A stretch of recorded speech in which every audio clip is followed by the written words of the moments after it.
Hi, good morning, guys. And again, we are here to start another topic. I hope you are ready now, so we will be starting. Okay? Our topic for today is Introduction to Inequality. Last week, our topic is about equation, but this time we will be moving on to another topic, and this is inequality.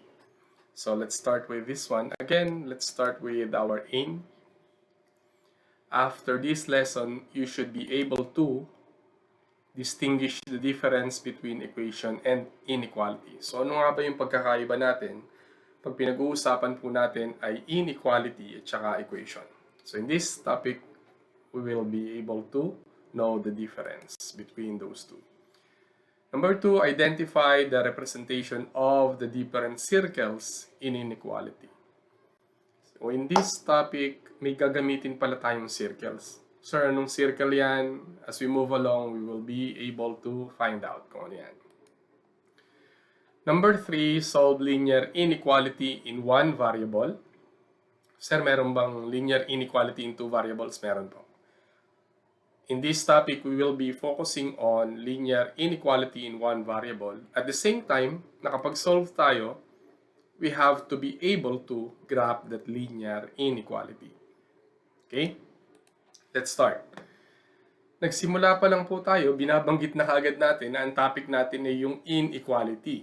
So, una nating tanungin, what do we mean by inequality? Okay?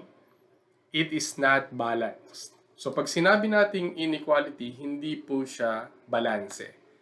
For example, if we are working together at a certain job, and halimbawa kumita tayo ng 100 pesos, nung nagpapartihan na tayo, what I did is I get 70 pesos and I only gave you 30 pesos.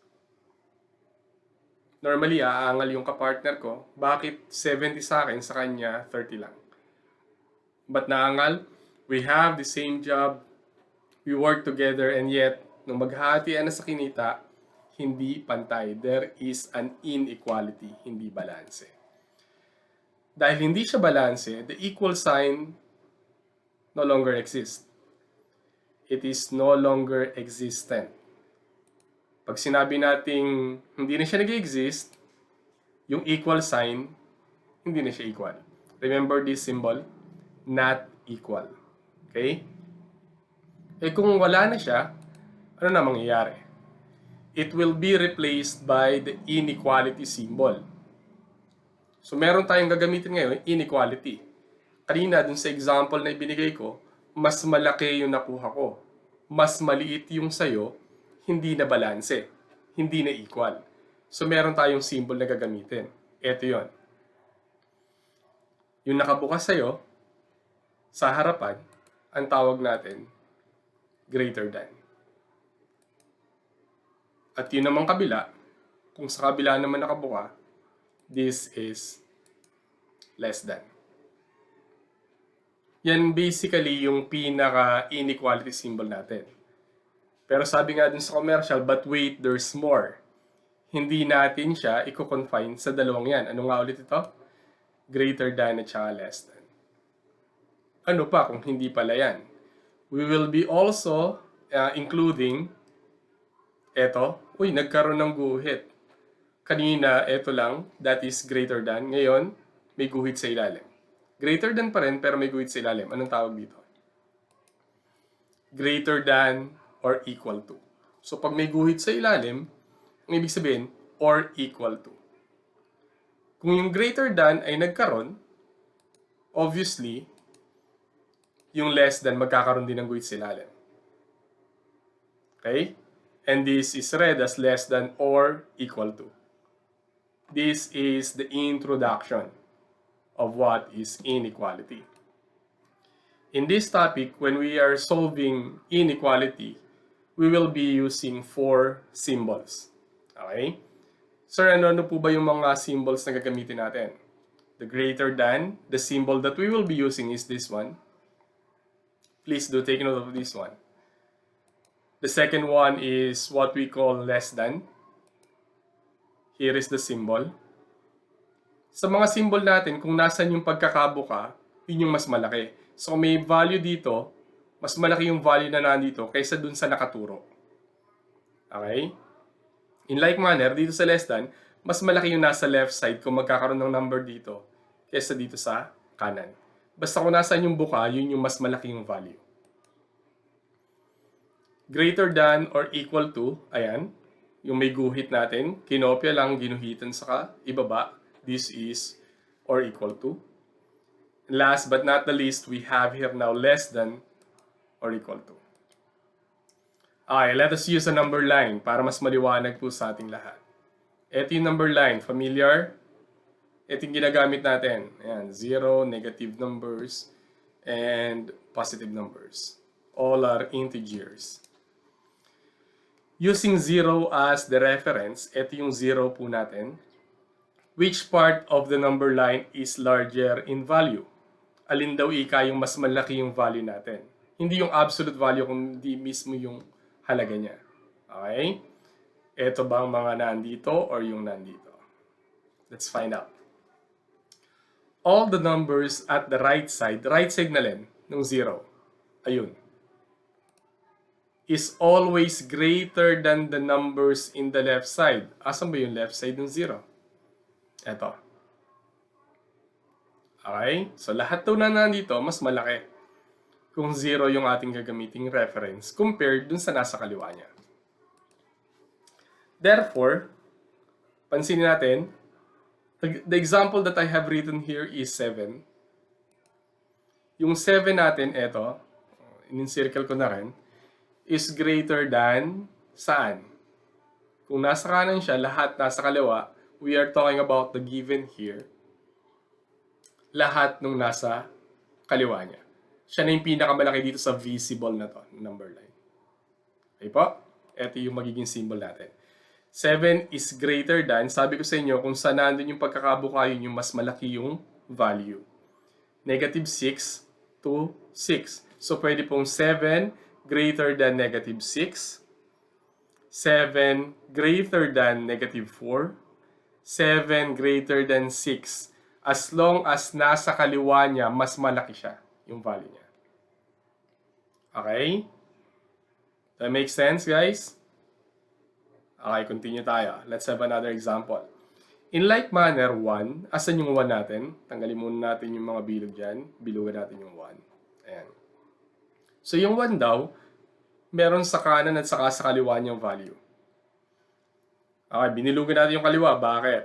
Yung number 1 natin is greater than any number in its left. Nasa kabila. Ito yun. 1 is greater than. Remember yung atin pong symbol dito. Greater than negative 6 hanggang 0. Dun sa visible sa number line natin. But, the same number 1, ito naman ang binilugan, nasa kanan niya, is less than any number on its right. So, ito yung given. 1, ayan yung less than symbol natin. Kung napansin natin yung pagkakabuka nandito, which means lahat ng nandito, mas malaki yung value kaysa sa 1. So, which means 1 is less than 2, 1 is less than 3, and so on. Lahat ng nasa kanan niya. Ang isang palatandaan po natin, using the number line, kung may number ka na given, lahat ng nasa kaliwa niya, mas malaki siya. Lahat naman po nung nasa kanan niya, mas malaki yung value niya. Okay? So, wag po natin kakalimutan yon. Knowing all the inequality symbol, how are we going to represent it in a number line? Paano natin i-graph? We have here now the inequality, nabanggit na natin kanina sa previous slide. Paano naman natin i-graph? Sa pag-graph, we will be using ang isa, circle. So yung binanggit natin kanina, we will be using different kinds of circles. So dito, eto yung isa. Circle yung isang gagamitin, kaya pala kailangan alam natin. And arrow. Dalawa lang yung kailangan natin sa number line, i-graph natin, circle at saka arrow.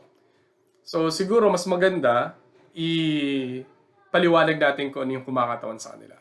Simulan natin sa arrow. Yung arrow natin, ano ba yung ginagawa niya? it indicates direction. Pag sinabi nating arrow, kung saan siya nakaturo, dun pupunta. Make sense? I hope I'm explaining this clearly para po sa atin. Kung mapapansin natin, halimbawa, nagtatanong ka kung nagda-drive ka, may makikita ka minsan nakalagay, left turn, may arrow. Ibig sabihin, dun ka lang pupunta. It indicates direction. Hindi lang sa subject na to, or sa topic na to sa math, almost every time that we will be using arrow dito po sa ating math, it will indicate direction and continuity kasi may arrow pa siya. Okay? Ano ba yung kumakatawan dito? Yung going to the right, pag nakaharap ka, ayun, papunta ron, ang kumakatawan po dyan ay greater than. Kung papunta rito, pag pakabila, kumakatawan po dyan ay less than. There is something that I want you to notice para mas mabilis matandaan. Yung greater than, tingnan natin sa nakaturo sa kanan. The same goes with the arrow. Ito yung kumakatawan sa greater than natin. Ayan. Less than, nakaturo sa kaliwa. Ito rin yung symbol niya. Okay po? Sana maliwanag. And I would want to make it clear ulit kung saan po yung buka, yun yung mas malaki yung value. Okay? Ito po yung pinagagamitan natin sa arrow. Now, what about circle? Saan kumakatawan yung circle na yan? Yung circle po natin is used to mark the number. Pag magmamarka tayo, halimbawa, greater than 3. So, yung 3. Lalagyan natin ng circle yan. However, we have to understand that we have here now two types of circles. Ito pala yung binabanggit ko kanina na dalawang types ng circles na gagamitin natin dito. Okay? Ano po ba yung dalawa natin? So, what are the two types of circles that we will be using? Ang isa, ito yung hollow. Familiar po sa hollow blocks pag nagbagawa ng bahay? Diba? Although, buo siya, yung gitna niya walang laman, hollow. Isa pang example natin dito, tubo ng tubig. Hollow, walang laman yung loob niya. Kaya ang symbol natin, ayan lang, parang ring. Bilog lang, walang laman yung loob. Ito yung una. So yung pangalawa, dahil binanggit ko na nga, na walang laman yung loob, yung pangalawa, lalagyan natin ng laman. At ang tawag natin, solid. So isang example naman natin dito ng solid, ay yung mga bakal na ginagamit sa pagtatayo ng poste ng bahay natin. Okay? Tingnan natin. We have here now the number line. Saan ginagamit yung mga yan? Subukan natin. Hollow muna tayo. Yung hollow natin, hollow circle, yung walang kulay yung loob, this is used if the inequality used is either greater than or less than. Natatandaan pa po kanina, we have here now 4 inequality symbol that we will be using here. Less than, greater than, less than or equal to, and greater than or equal to. So pag ang pinag-uusapan po natin at gagamitin lamang natin na inequality ay yung greater than at saka po less than, walang guhit sa ilalim, hollow lang po yung ating gagamiting circle. Halimbawa, sa 3, ayan, less than 3, greater than 3. Ayan po yung pagkakamarka natin. Walang equal, butas, tanaw yung nasa loob. Okay? Now, about solid. Ang solid, ginagamit naman, syempre, dun sa natitira. We will be using solid na circle, na klase ng circle, if the inequality is greater than or equal to, or less than or equal to. Ito yung may inequality symbol tayo na may guhit sa ilalim. And again, if we will be plotting it in a number line, negative 4, ayan. Greater than or equal to negative 4, less than or equal to negative 4. So yun po yung paggagamit po natin. Okay? Let's have here now an example para alam po natin kung paano po gagamitin. We will be plotting an inequality in a number line. Linear lang po muna tayo. So ito po tayo. Halimbawa, x less than 4. If we will be plotting it in a number line, ang una mong titingnan yung number 4. Asan? Ito. So dito ka magpa-plot. Pero, tingnan mo yung symbol, inequality symbol. Less than. May guhit ba sa ilalim? Kung wala, ito ay hollow. Okay? And then, tingnan natin kung saan nakaturo yung ating pong arrow or yung ating inequality symbol. Sir, naandun, papuntang x. Yung arrow natin dito, papunta rin doon. Does that make sense? I hope we are learning something here. Mas mabilis kung saan po nakaturo yung inequality symbol, hindi yung kumakatawan sa arrow natin. Let's have here now another example. X less than negative 4. Again, dito ang focus, negative 4 less than. So, walang equal. Again, hollow lamang po. Focus ulit tayo. Doon nakaturo.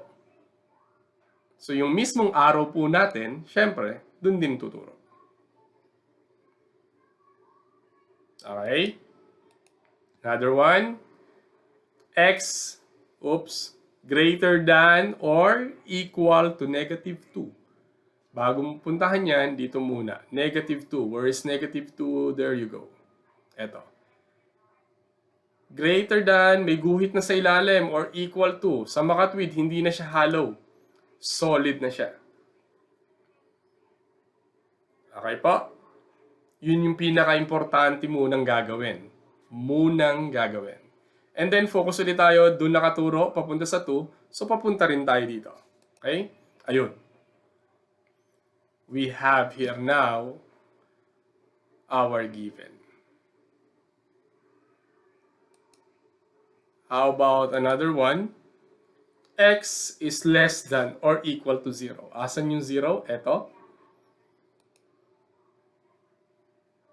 And then, yung arrow natin, papuntang kaliwa.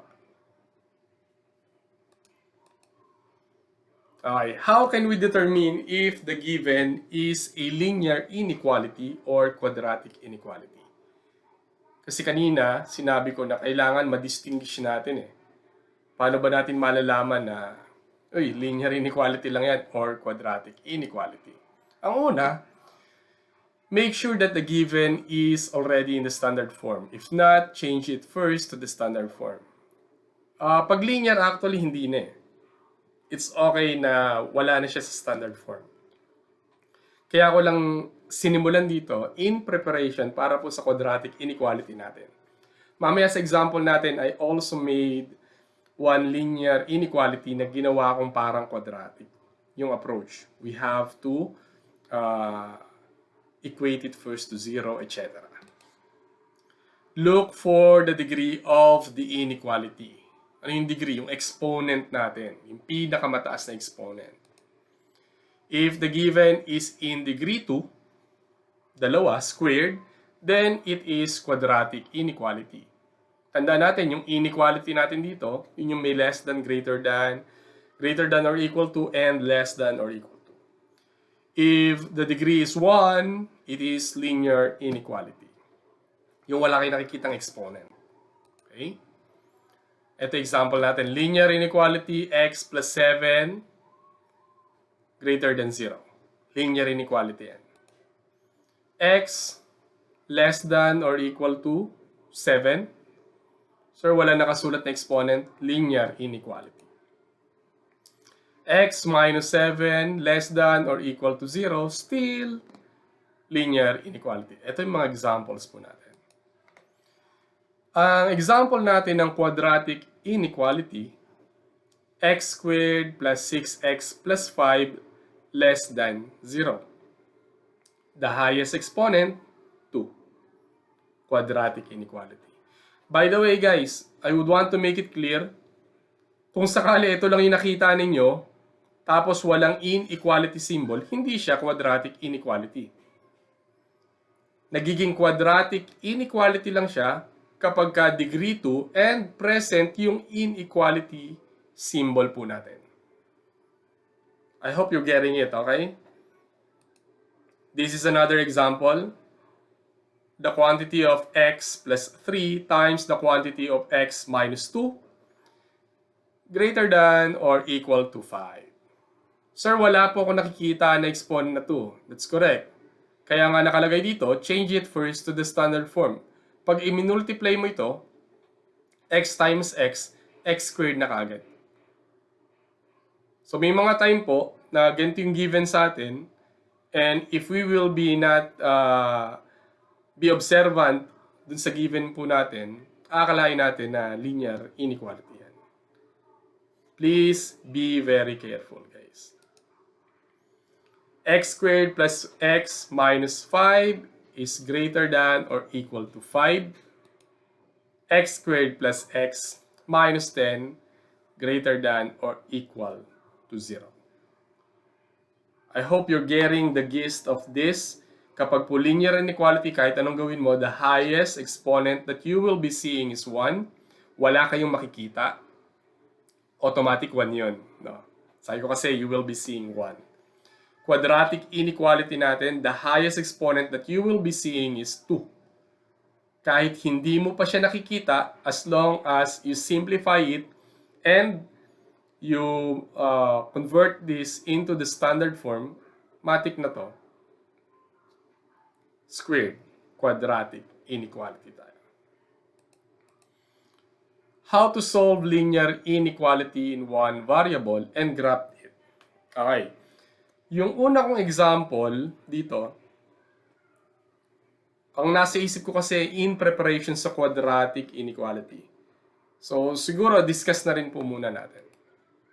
Halimbawa, ang given natin is x plus 3, ayun, less than 4. Ito ang inequality. Isosolve natin.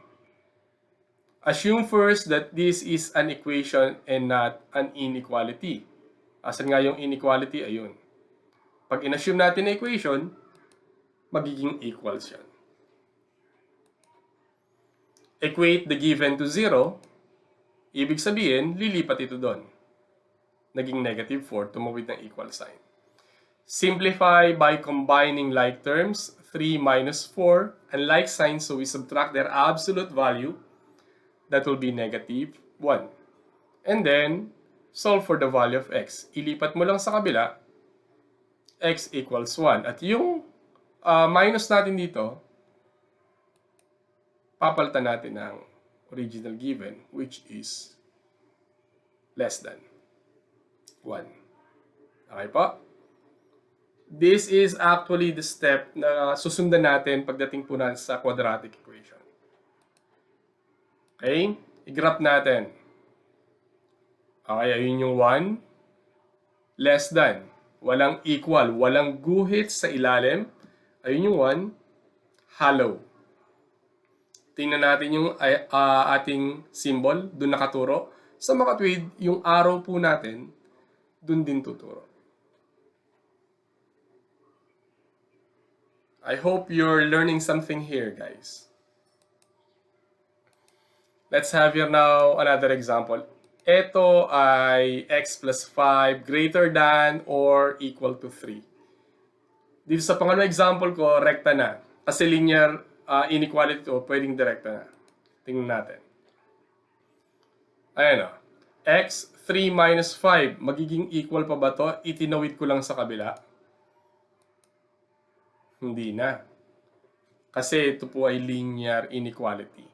Yung kanina kasi, inisip ko preparation for quadratic inequality. So kung gusto nating mapadali, madali lang, etong gawin po natin.